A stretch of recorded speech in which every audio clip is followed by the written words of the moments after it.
Bidadari Salju mengisahkan tentang seorang gadis bernama Khaira terpaksa melalui zaman remaja yang sangat menyedihkan. Khaira berasal dari keluarga miskin dan dia sering menjadi mangsa buli rakan-rakan sekolah kerana penampilannya yang serba kekurangan. Khaira hanya mempunyai seorang kawan sahaja di sekolah, iaitu Diana, manakala pelajar lain pula menyisihkannya. Khaira juga berkawan rapat dengan Aiman. Namun, hubungan itu tidak lama kerana Aiman malu untuk berkawan dengan Khaira kerana rupa paras Khaira yang hodoh. Haris, pelajar lelaki berperwatakan nakal dan jahat di sekolah Khaira, seringkali membuli, mengejek dan menghina Khaira bersama kawan-kawannya. Haris terlalu jijik dan membenci Khaira kerana paras rupanya yang jelek dan menganggap Khaira sebagai hiburan untuk melepaskan tekanan perasaannya. Setiap hari, dia akan cuba mencari cara untuk menyusahkan hidup Khaira. Haris merupakan anak yang tersisih oleh ibu bapanya yang terlalu sibuk mengejar kebendaan. Dia ditinggalkan di kampung untuk dipelihara oleh datuknya. Sampai satu tahap,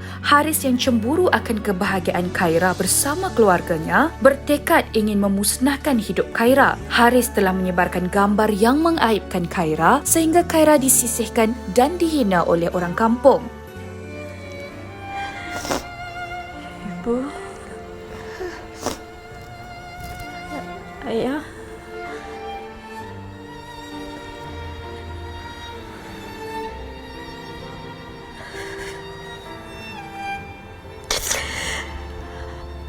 Adik berani bersumpah Adik tak buat semua tu. Adik bersumpah.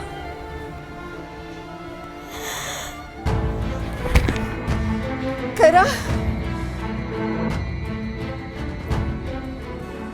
Akibat kejadian itu, dia dimasukkan ke hospital. Khaira bertekad mengubah hidupnya. Keluarga Khaira juga mendapat bantuan dari salah seorang ibu saudaranya yang berusaha untuk membantu keluarga gadis itu mendapatkan harta pusaka keluarga ibu Khaira. Hasil dari pusaka tersebut, Khaira dan keluarga berjaya keluar dari belenggu kemiskinan. Beberapa tahun kemudian, akhirnya berkat kesabaran dan ketabahan Khaira menghadapi caci maki masyarakat sekeliling, Khaira bangkit dan berjaya dalam hidupnya. Dia membesar menjadi Khaira yang berbeza, lebih cantik, berani dan berpendirian. Namun, sejarah silam yang lampau membuatkan dia membenci 3 perkara dalam hidupnya: lelaki, cinta dan perkahwinan.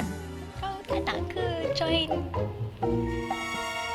grup aku di grup tunang? Alah, kau ni kan kata kahwin sama-sama. Ya, kita kahwin sama-sama, lepas tu dapat baby pun sama-sama. Takkan comel tu. Bila? Lambat lagi. Haris yang terhukum atas dosa-dosanya pada Khaira kerana menganiayai gadis itu kembali semula dalam hidup gadis itu untuk sebuah kemaafan. Kebetulan pula, Khaira mendapat tawaran bekerja di syarikat Tan Sri Azman, Papa Haris. Pertemuan yang tidak disangka itu memberikan kejutan pada Khaira dan Haris. Macam manalah nanti kalau kita dah kahwin? apa? Apa-apa. Aku tak pekak lah. Yalah, apa yang awak dengar? Tadi kau ada cakap kan, kalau kita Apa? Kahwin? berangan.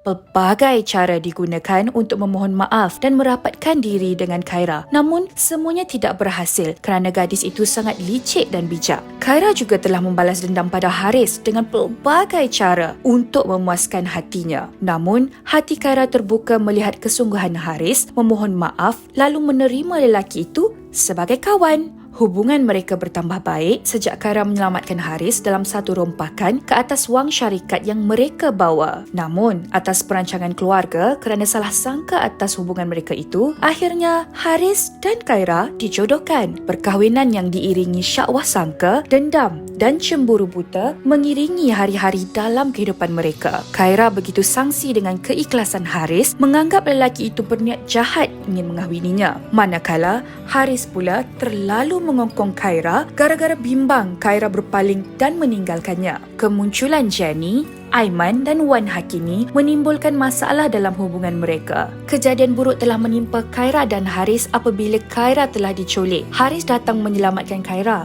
Namun disebabkan campur tangan polis, penculik itu melarikan Khaira semula. Khaira dilaporkan hilang di tempat kejadian dan tidak percaya dijumpai. Haris begitu merana atas kehilangan Khaira. Takdir Tuhan, Khaira sebenarnya masih hidup dan diselamatkan oleh orang asli yang tinggal di dalam hutan. Sepanjang perpisahan itu, Khaira menyedari yang sudah mula mencintai Haris dan menyesal kerana mensia-siakan peluang untuk bahagia bersama suaminya itu. Setelah berhempas pulas untuk keluar dari hutan belantara itu, akhirnya Khaira selamat pulang ke pangkuan keluarga. Namun apabila dia tiba di kediaman suaminya, Khaira tergamam melihat Haris bersama perempuan lain. Haris telah bernikah dengan Jenny. Disebabkan tidak sanggup untuk bermadu, akhirnya Khaira menuntut cerai kerana Haris telah mengkhianati cinta mereka, sedangkan Haris mengahwini Jenny atas sebab-sebab tertentu. Kalau betul awak dah tak cintakan saya, awak tak sayang saya, langgar saya sampai mati.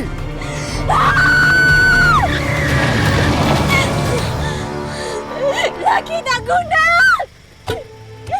Setelah terpisah, mereka saling merindui. Namun, Khaira ego mahu mengakui isi hatinya. Haris tidak pernah melupakan Khaira dan sering memerhatikan Khaira dari jauh serta mengambil berat atas diri Khaira tanpa pengetahuan Khaira. Khaira mengandung dan selepas melahirkan anak, Khaira mengambil keputusan untuk mengahwini Aiman. Haris benar-benar kecewa atas keputusan Khaira itu. Sebelum Khaira bernikah dengan Aiman, Jenny menemui Khaira dan menceritakan hal yang sebenar. Khaira benar-benar terkejut mengetahui kebenarannya. Rupa-rupanya Haris terpaksa berkahwin dengan Jenny kerana Jenny merupakan mangsa rogol ayah tirinya dan Jenny hamil akibat perbuatan itu. Namun anak dalam kandungan Jenny tidak dapat diselamatkan.